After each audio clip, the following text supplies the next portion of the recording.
السلام عليكم ورحمة الله وبركاته.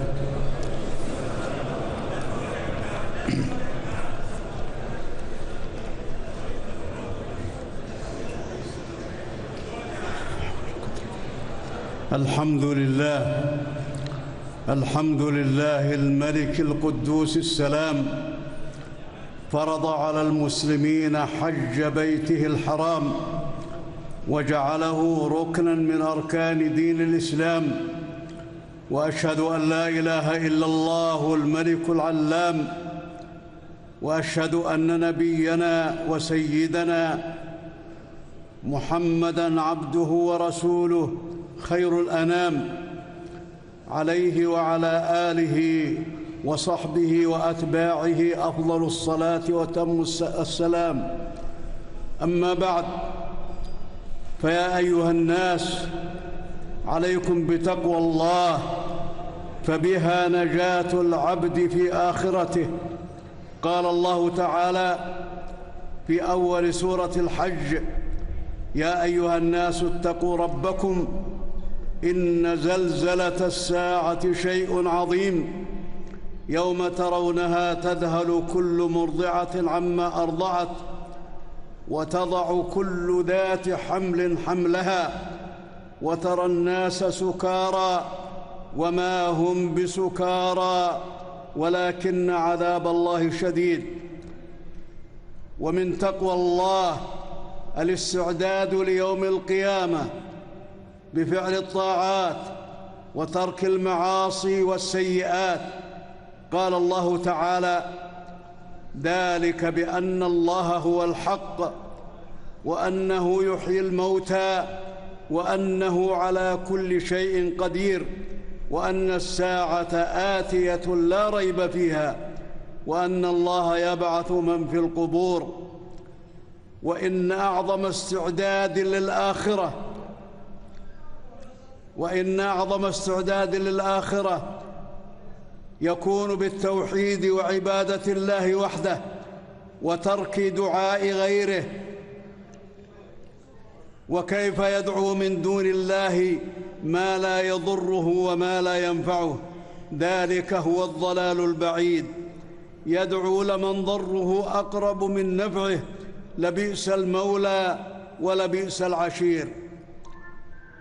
قال الله تعالى: ومن يشرك بالله فكأنما خر من السماء فتخطفه الطير أو تهوي به الريح في مكان سحيق.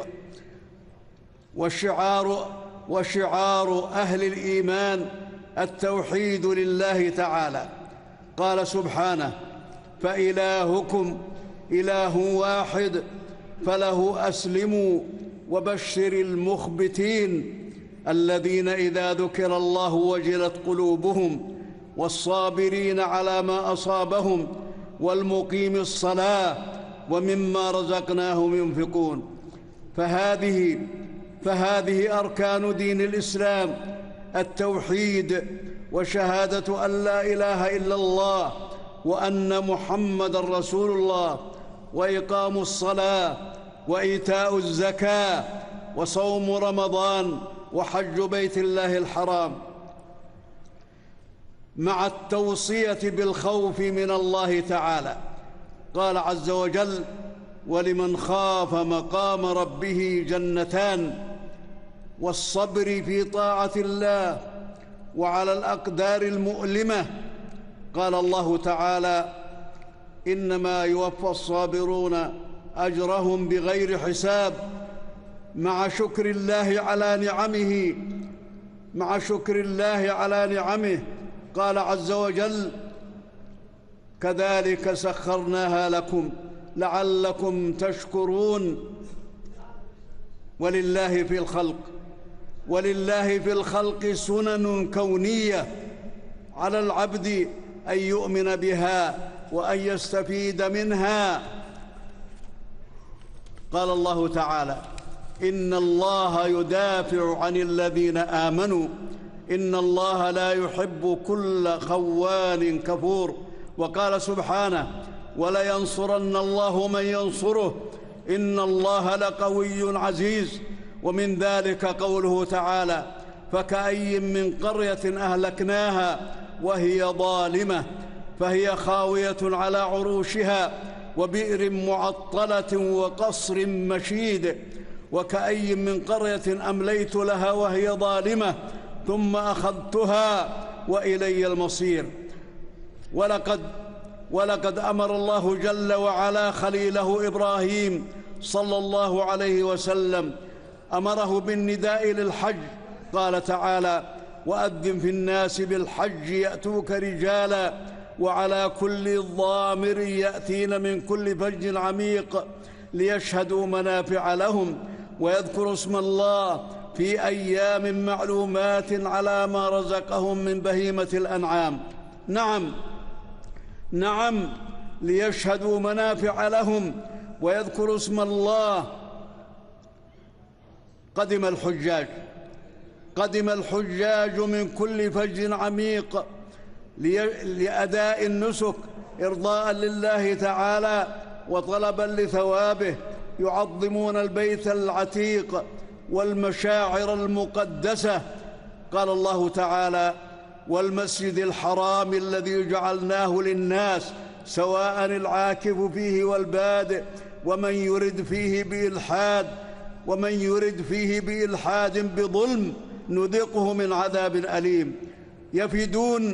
يفيدون لهذه المواطن إجابة لدعوة التوحيد بإفراد الله بالعبادة وترك الشرك بالله. قال الله تعالى: وإذ بوأنا لإبراهيم مكان البيت ألا تشرك بي شيئا وطهر بيتي للطائفين والقائمين والركع السجود. فيطهر البيت من كل ما لا يتناسب مع مكانته، فلا فسوق ولا جدال في الحج ولا شعارات سياسية ولا نداءات حزبية، بل خضوع لله واتباع لنبيه صلى الله عليه وسلم وإظهار طهارة في الظاهر والباطن، وفاء بالعهود والمواثيق واحتراما للحقوق. قال الله تعالى: ذلك ومن يعظم حرمات الله فهو خير له عند ربه، ومن يعظم شعائر الله فإنها من تقوى القلوب.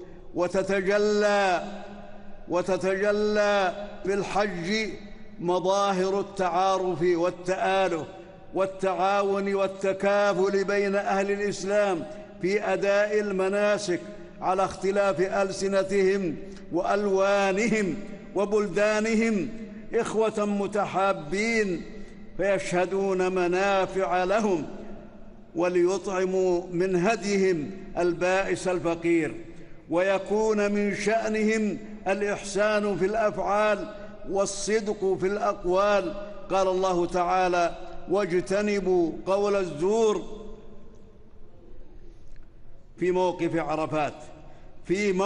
عرفات يباهي الله بكم ملائكته، وهو الموقف العظيم الذي أنزل الله فيه: اليوم أكملت لكم دينكم وأتممت عليكم نعمتي ورضيت لكم الإسلام دينا. فاقتدوا بنبي الهدى صلى الله عليه وسلم، فقد صلى الظهر والعصر جمعا وقصرا، ثم وقف يذكر الله إلى أن غربت الشمس، فانطلق إلى مزدلفة كما قال تعالى: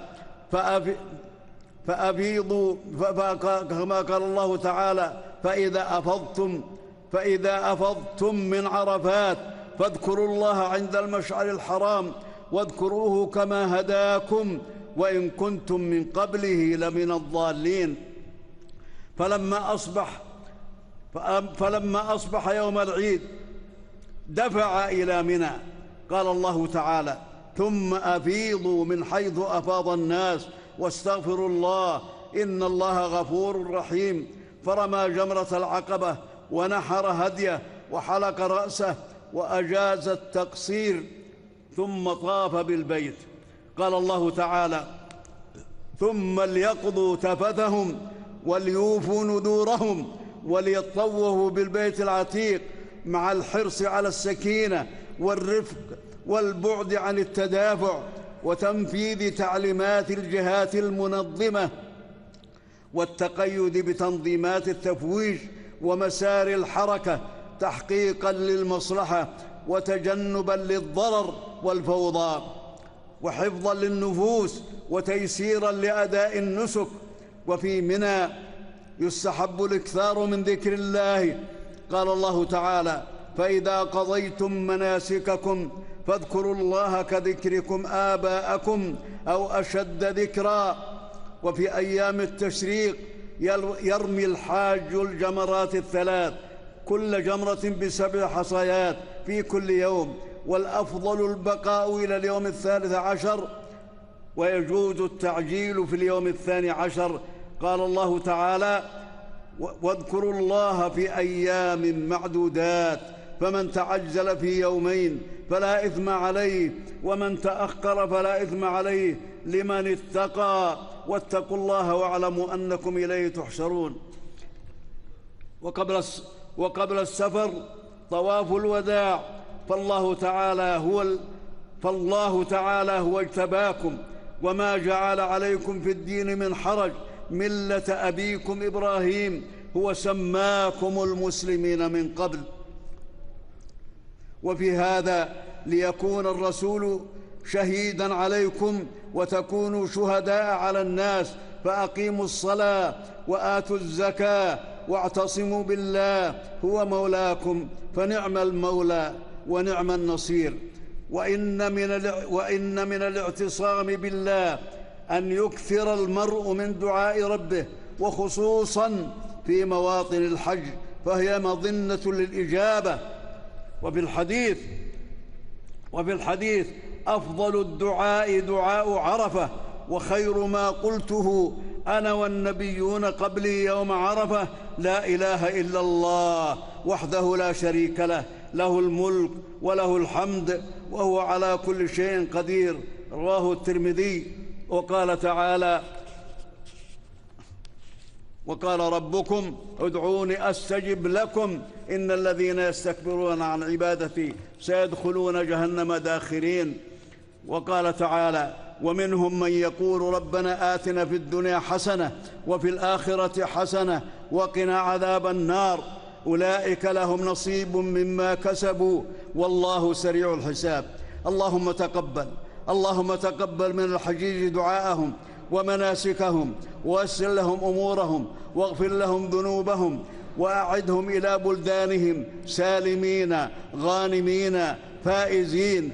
اللهم أصلح أحوال المسلمين واجمع كلمتهم على الحق. اللهم أصلح أحوال المسلمين واجمع كلمتهم على الحق. اللهم أصلح أحوال المسلمين واجمع كلمتهم على الحق. وتولى جميع شؤونهم وأصلح أحوالهم الدينية والدنيوية. وتولى جميع شؤونهم وأصلح أحوالهم الدينية والدنيوية يا رب العالمين. اللهم وفق خادم الحرمين الشريفين الملك سلمان بن عبد العزيز وولي عهده الأمير محمد بن عبد العزيز وولي عهده الأمير محمد بن سلمان، واجزهما خير الجزاء دنيا وآخرة، فقد أحسنوا لعبادك ويسروا للحجاج أداء المناسك، وبذلوا بسخاء في خدمة الحرمين الشريفين وقاصديهما. اللهم انصر بهما دينك، اللهم انصر بهما دينك. وصلى الله على سيدنا ونبينا محمد وعلى آله وصحبه وسلم تسليما كثيرا.